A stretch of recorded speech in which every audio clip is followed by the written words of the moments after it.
Hello disc golfers, my name is Marian Ludwig and this is me 2.5 years ago throwing a disc. Don't worry, the quality of the video will get better.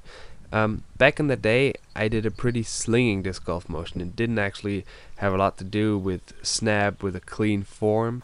You can see here this was about 3 weeks after picking up my first discs, and this was actually pretty bad, and I don't like doing sports and being bad at it, so I practiced a lot and eventually I got better, and I'd like to share my thoughts about how to get better with you.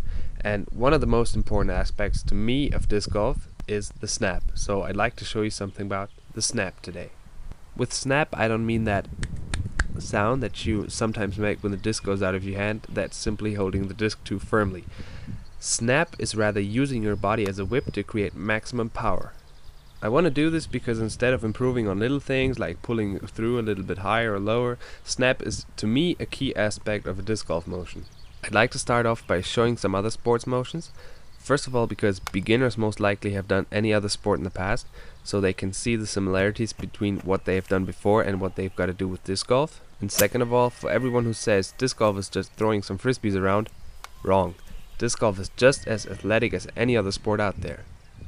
With the golf swing, just look at how the club moves pretty slow until the very end when it whips through. Hey, don't show us golf. Golf isn't even a real sport. Okay, then let's just watch a hockey slap shot. I mean, hockey is a real sport, but the motion is basically like in golf. It builds up from the ground up. But only dumb guys play hockey. Yeah, I don't think so. But let's just watch at the amount of lag that's created in a leg when I kick a soccer ball. Wasn't soccer part of acting school? Okay, you probably got me with that one, but I got this. Hitting a speed or badminton ball. Look at how the racket lags back until it gets fired through. Who the hell plays badminton? You know what? Let's just stay with golf. Unfortunately, I don't have the money for a super resolution, super high-speed camera, so we'll just have to stick with this. But it's enough to show you the principle of what I will later call snap in disc golf. I chose to show you the golf swing because it contains one main part that we will need in the snap, and it's called the X factor. It's basically just the difference between your hip angle and your shoulder angle. From my experience, what disc golfers know is how to use their shoulders, arms and hands, but they don't really know how to use their upper body to create power, and that's what I will show you with this golf swing. I want you to see what happens to the separation between my shoulders and hips when I swing down. I really keep the angle difference between shoulders and hips, and by that create a massive amount of torque in my upper body that I can release later on to create maximum speed with my golf club head. The other noticeable thing is that my club isn't released at all, because it's going to be the last thing to release to create maximum power through all of my body before that. As I release the club, you can see what happened. My hips didn't really turn, but my shoulders turned, and that's how you create power out of your upper body. It's basically like a stretched torsion spring.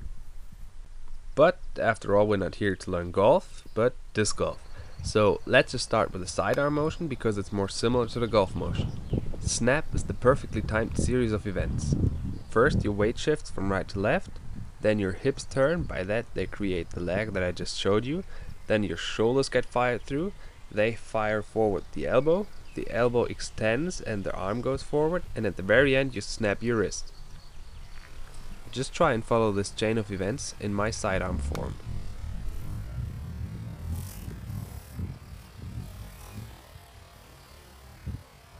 Again, I got an even slower but worse quality video. Let's just look at that one and see if we can find the chain of events. The motion is built up from the ground, and just before I release, my arm lags back just as the way as my golf club did. The arm then follows through, and it's important that only the arm follows through and not your whole body does, because if you want to accelerate the disc into one direction, something else has to get slower or even move backwards to the other direction. That's actually Newton's third law, and I just want you to take note what happens in my follow through with my lower body. It actually moves a little into the other direction than my disc goes. Some people ask me, well, how am I supposed to practice that? Well, don't get too technical. You need a flowing motion, like I'm showing here with my arm, where I first move my arm, the elbow, and then the wrist flicks. You have to do this through all of your body. The body parts have to move one after another, perfectly timed. Now, finally, let's just see if we can do this with the backhand as well. We start with weight shift from the bottom up, then your hips turn, create the torsion in your upper body, then the shoulders turn, pull the elbow forward with them, the elbow extends, fires the arm forward, and at the very end your disc gets released out of your hand. Let's look at this in slow-mo as well and see if we can find the snap.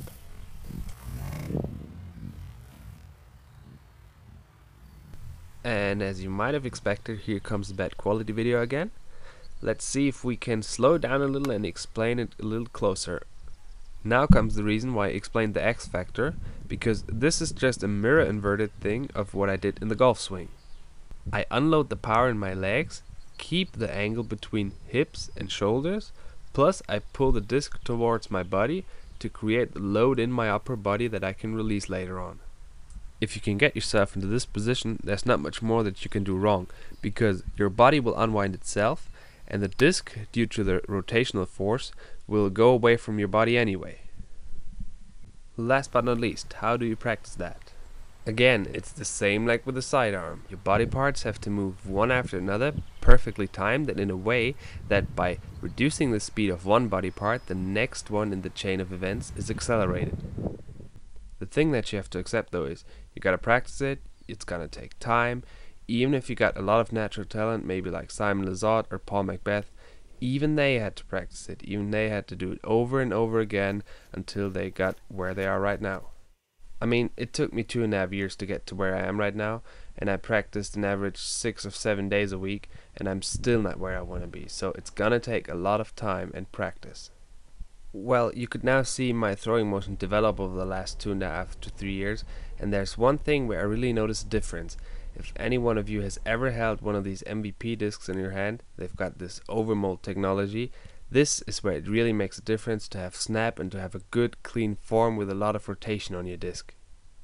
In the case of MVP, the overmold is made out of heavier material than the core, and thus increasing the angular momentum and thus increasing the stability of the flight. Having a good form with a good snap allows you to get more spin on the disc. This increases the angular momentum, and with the already increased angular momentum of the MVP overmold discs, it's gonna give you a really good, really long and really straight flight that you're gonna love, love, love. So, enjoy practicing, throwing, and never give up.